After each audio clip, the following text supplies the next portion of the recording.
Nossa, parece que não tem luz em cima de mim. Porque de fato eu não acendi a luz. Parabéns.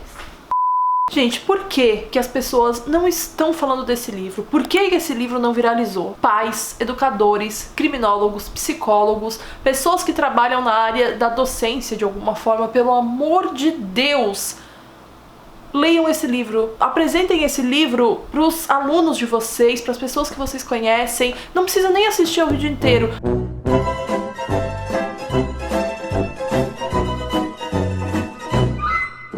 Apenas vai ali embaixo, compra o livro, por favor, com o meu link. Mas também pode comprar numa livraria. Se você vê ele lá bonitinho na estante, compra. Porque, sério, eu não sei por que as pessoas não estão falando sobre esse livro, tá?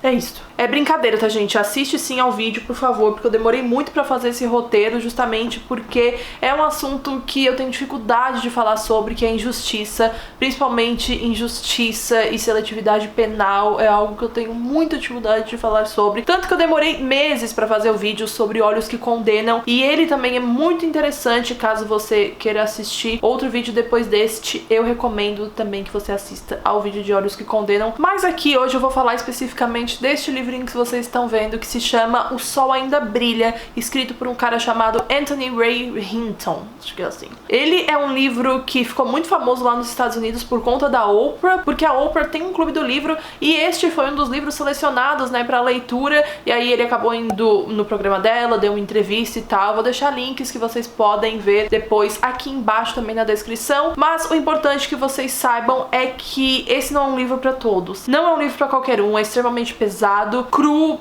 visceral, difícil de ser lido. Chorei em diversas partes do livro, então assim, é difícil. Eu tô acostumada a ler esse tipo de história, não só histórias sobre injustiça, seletividade penal, etc, mas histórias que são verdadeiramente reais, sabe? Que doem lá no fundo da alma, que incomodam e causam muito desconforto no leitor, principalmente se você for uma pessoa que se encaixa na maioria dos privilégios sociais, vamos dizer assim. É uma leitura que incomoda, e eu amo leituras que incomodam, porque são as leituras que mais nos fazem questionar a nossa vida, a nossa existência e o nosso convívio social mesmo, sabe, enquanto seres humanos. Você consegue se imaginar um dia, uma semana, um mês que seja condenado por um crime que não cometeu? Você consegue se imaginar nessa situação, tipo, numa prisão, numa cela, tendo em vista que a gente sabe como são as prisões, né, pelo menos se você não sabe como elas são, eu considero aqui que você saiba, ou então que você procure saber como elas são, porque tem gente até atualmente que fala no Brasil que criminosos cometem crimes para poderem ficar bem na prisão, porque lá eles são tratados como reis. Eu ouvi isso uma vez no salão de beleza, que uma mulher falou, e eu fiquei assim, tão incrédula com aquilo que eu não consegui nem responder, sabe? Eu simplesmente fingi que eu tava dormindo. Realmente, porque eu estava sendo maquiada, daí eu fingi que eu tava dormindo, assim, eu fiquei assim, porque é uma coisa que, se eu respondesse, eu acho que eu seria extremamente ignorante, tá ligado? Porque eu não soube lidar com esse tipo de coisa que ela falou.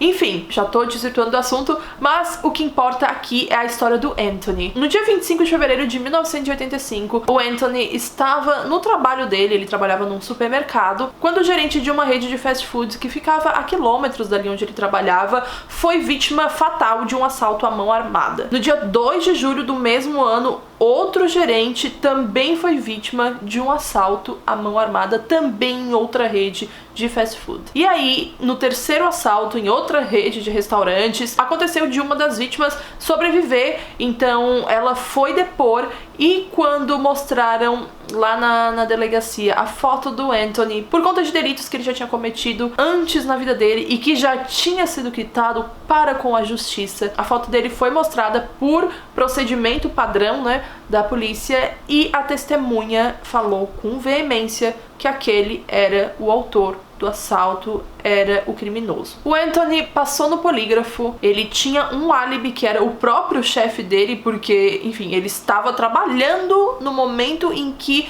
todos os crimes foram cometidos. O depoimento do chefe dele, que era o único álibi dele, foi desconsiderado pelo júri, por motivos que a gente finge que não sabe. Então, sem testemunhas, sem digitais, sem evidências, sem provas contundentes, ele simplesmente foi condenado porque a mãe dele tinha uma arma cujas provas de balística comprovaram que ela combinava com 4 balas dos crimes anteriores. 4 balas, né, das cenas dos crimes dos fast foods. Então, ele foi condenado por isso. Assim que a gente começa a nossa história. Essa foi a evidência que o estado do Alabama usou para condenar um homem à pena de morte. Vocês têm noção disso, gente? Eu tenho plena certeza, né, e plena noção, óbvio, que nem todo mundo aqui entende super de leis. Eu não entendo super de leis, muito menos as dos Estados Unidos, mas a gente vê muito, né, sobre isso, a gente vê muito sobre o que acontece no mundo, ao redor do mundo, e se você não vive debaixo de uma pedra, você sabe que em toda a história dos Estados Unidos,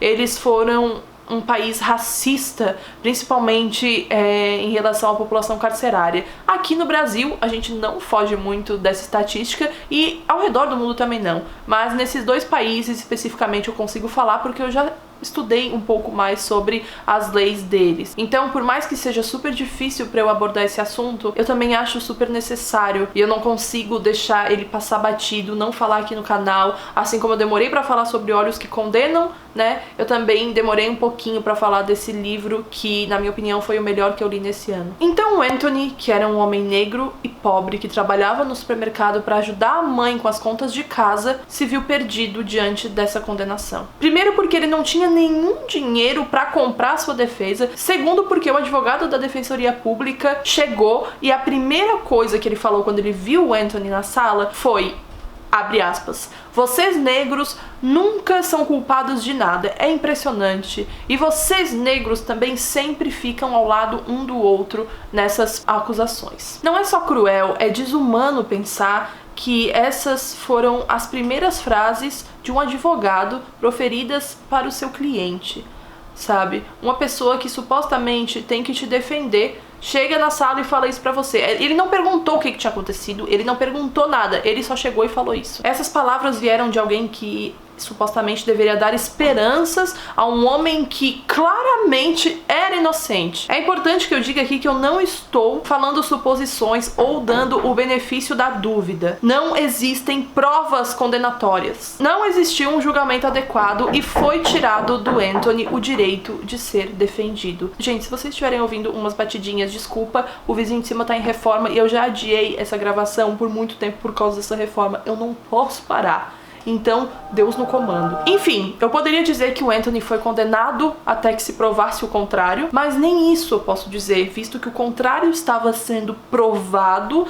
desde o começo. Vocês estão entendendo que esse livro é a história de um homem que foi condenado à pena capital, sem provas e com uma evidência fajuta que condenou ele? Uma evidência que não deveria ser condenatória em mundo nenhum, gente. Mundo nenhum. Muito menos num caso como esse, em que o depoimento do álibi tinha sido desconsiderado, sabe? Porque o júri decidiu. O estado do Alabama decidiu isso. E isso aconteceu no final dos anos 80, começo dos anos 90. Ou seja, primeiro, não faz muito tempo. E segundo, os Estados Unidos já tinham passado por uma série de lutas do movimento negro. Os Panteras Negras, direitos civis, Luther King, tudo isso já tinha acontecido. Mas a gente tá falando de um país constitucionalmente racista. Um país que trata melhor um rico culpado do que um pobre inocente. E aqui eu não tô falando só dos Estados Unidos, não. Eu tô falando do nosso país também. Um país que atira em crianças e adolescentes negros e alega que eles eram ameaçadores,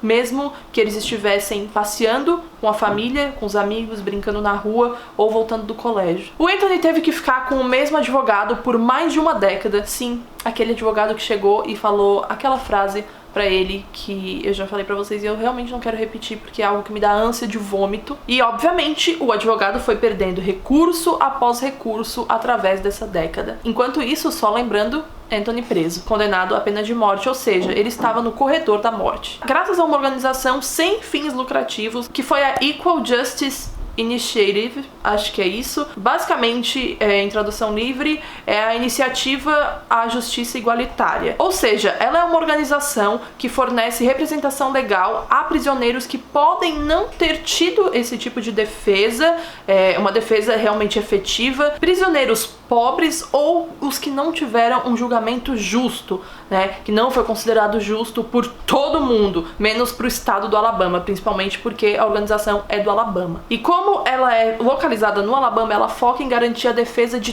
todos os prisioneiros condenados à morte lá. E o Anthony era um desses, e ele foi tendo uma certa notoriedade, porque o caso dele é absurdo em todos os pontos dele. Ele é absurdo em tudo, gente, tudo, tá? Eu não tô exagerando, eu tô falando realmente, isso é assustador, que aconteceu realmente com uma pessoa, não é ficção.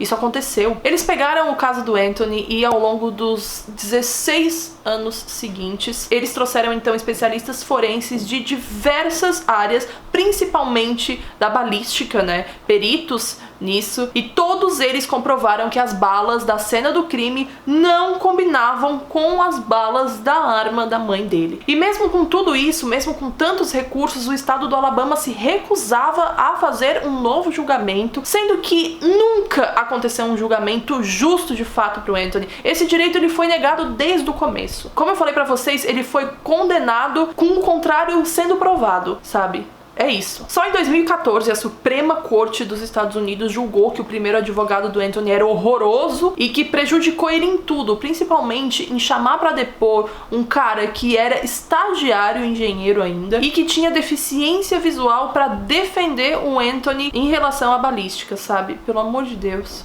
Obviamente que a promotoria tinha muito mais argumento contra esse engenheiro, né, que não tinha propriedade nenhuma no assunto. Então, com a defesa da Equal Justice, o Anthony conseguiu um novo julgamento, que na verdade eu gosto de falar um único julgamento, né, porque foi o único real julgamento que ele teve. E no dia 3 de abril de 2015, ele foi libertado. Foram 30 anos preso. 30 anos no corredor da morte, em que a tua única certeza é de fato a morte. A gente sempre brinca, né, e fala, nossa, a nossa vida, a única certeza que a gente tem é a morte, a única coisa que podemos afirmar com veemência é que um dia iremos morrer. Mas quando a única coisa que te sobra realmente é a morte, eu não... Cara, não posso chorar nessa resenha, pelo amor de Deus, eu já chorei tanto nesse livro. 30 anos sem liberdade de sair pra comer quando ele quiser. 30 anos sem a liberdade pra poder ligar pra mãe dele, que ele tanto amava e tinha uma relação tão boa, e ele não conseguia mais falar com ela quando ele queria. É uma liberdade que nós que somos livres não percebemos quando a gente tem, mas quando é tirada, foi a primeira coisa que ele conseguiu perceber. A liberdade de acordar quando ele bem entendesse, ele não tinha mais isso. De dormir quando ele quisesse, ele também não tinha. E são pequenas coisas que, como eu falei, a gente não percebe na nossa rotina, porque nós estamos acostumados a ter isso desde sempre. E quando ele é tirado, quando ele é negado, isso é cruel, é triste, de todas as formas possíveis, em todos os sentidos, em toda a semântica, em toda a etimologia. Todo o significado que a palavra tristeza pode ter, essa história carrega, sabe? A história do Anthony carrega, porque é muito foda ter que ler tudo isso e, sei lá, não conseguir dar nenhum abraço nele, sabe? Que era o que eu queria fazer. 30 anos, gente. Ele cria um álibi pra todos os dias da vida dele. Ele liga pras pessoas, né, pra alguns amigos próximos pra dar boa noite todos os dias. Ele anda propositalmente em lugares que ele sabe que tem câmeras de segurança, porque ele teme que isso possa acontecer de novo. Tudo isso é consequência de uma vida inteira sem liberdade e com injustiça de sobra. São cicatrizes que o tempo não tem poder de apagar. E você não pode ameaçar matar alguém todo dia, ano após ano, e não lhe causar dano, não o traumatizar, não o destruir de maneiras inexplicavelmente profundas. Desde a libertação do Anthony em 2015, nenhum promotor, nenhum juiz, nenhum procurador foi e pediu desculpas pra ele. Isso não é só sintomático, mas é até bizarro de se ver, sabe? Bizarro de ver quão imersos em seus próprios privilégios esses caras estão pra não conseguir reconhecer ou, sei lá, enfiar o orgulho deles no desculpa, mas eu preciso falar isso porque esses caras não tiveram a decência de pedir um mínimo de desculpa, que qualquer tipo de desculpa não seria, né, justificável, mas pelo menos mostraria algum sinal, por mínimo que fosse, de nobreza, sabe, de humanidade, mas nem isso eles foram capazes de ter. O Anthony escolheu perdoar essas pessoas porque, segundo ele não tinha outra opção. Ele escolheu perdoar alguém mesmo sem um pedido de desculpas, porque ele diz que se ele não perdoasse, seria como dar o restante da vida dele a eles, sabe? E eles já tiraram 30 anos da vida dele. Já foi bastante. Não foi à toa que esse daqui foi o meu livro favorito desse ano, tá, gente? Vocês podem achar essa resenha, sei lá, sentimental demais, profunda demais, que eu não entrei tanto, assim, né, dos detalhes do caso, porque eu quero que vocês leiam.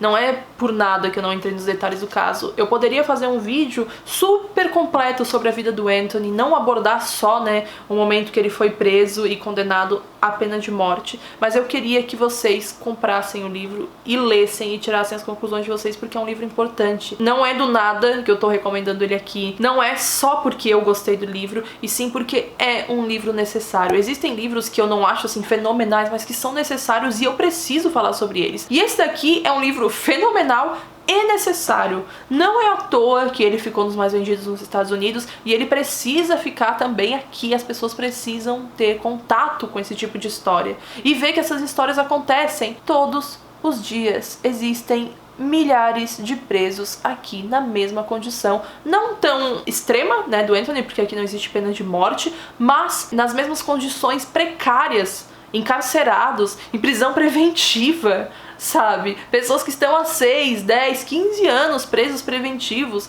e a maioria, como sempre, pobre e preta. Voltando para a história do Anthony especificamente, a pena de morte, né, a pena capital, ela é cruel. Em toda a história da humanidade, a morte nunca deteve a morte. Nunca. E nós só temos a certeza da culpa quando há, de fato, a admissão de culpa. Você e eu podemos sim acreditar na eficiência de uma pena de morte, mas só se a gente fechar os olhos para tudo que leva até ela. Não adianta clamar por pena de morte sem assegurar que inocentes jamais sejam executados. Não adianta clamar por pena de morte e ignorar a existência do racismo constitucional presente em tribunais, condenações e prisões. O que mais define a pena de morte, tanto no estado do Alabama quanto em qualquer outro lugar, é o erro, porque não existe maneira humana de executar uma pessoa. Eu perdoo o juiz Garrett e cada um dos procuradores gerais que lutou para impedir que a verdade fosse revelada. Perdoo o estado do Alabama por ser tirano. Você precisa resistir aos tiranos. Eu perdoo porque não perdoar só serviria para me magoar. Eu perdoo porque foi assim que a minha mãe me criou. Perdoo porque eu tenho um Deus que perdoa. 1 a cada 10 nomes da lista dos condenados à pena de morte nos Estados Unidos é inocente. Como que a gente sabe que é inocente? Como que a gente vai lidar com uma pessoa condenada injustamente, erroneamente? Como que a gente pode condenar alguém à morte, tendo em vista que essa pessoa pode vir a ser inocente? Se 1 a cada 10 aviões caíssem, a gente iria interromper todos os voos para achar qual o defeito, sabe? Por que quando a gente tá falando de seres humanos que têm suas vidas, independente de qual vida eles têm, do que eles seguem, de quem eles são, eles têm as suas vidas, por que nós não damos a mesma importância para esse tipo de ser humano? Principalmente seres humanos que vivem às margens da sociedade, seres humanos que são invisibilizados ano após ano. Por que a gente não se preocupa? Por que vocês fecham os olhos? Por que a justiça não é justa? Eu sei que o arco moral do universo tende para a justiça, mas a justiça precisa de ajuda também. A justiça precisa que a gente levante, erga nossa voz e impeça que injustiças continuem acontecendo. E a partir do momento que a gente fecha os olhos para tudo isso que foi relatado, tanto aqui nesse vídeo, né, como na história do Anthony nesse livro, a gente tá caminhando no total oposto do conceito de justiça. Esse foi o vídeo de hoje, gente. Eu espero que vocês tenham gostado. Por favor, leiam esse livro. Eu já cansei de falar isso até nesse vídeo, mas enfim, leiam. E o link vai estar aqui embaixo se você quiser comprar. Muito obrigada por ter assistido até aqui, espero que você tenha gostado. E é isso aí, gente, voltei finalmente e agora esperem ver minha carinha mais vezes por aqui. Um beijo, tchau!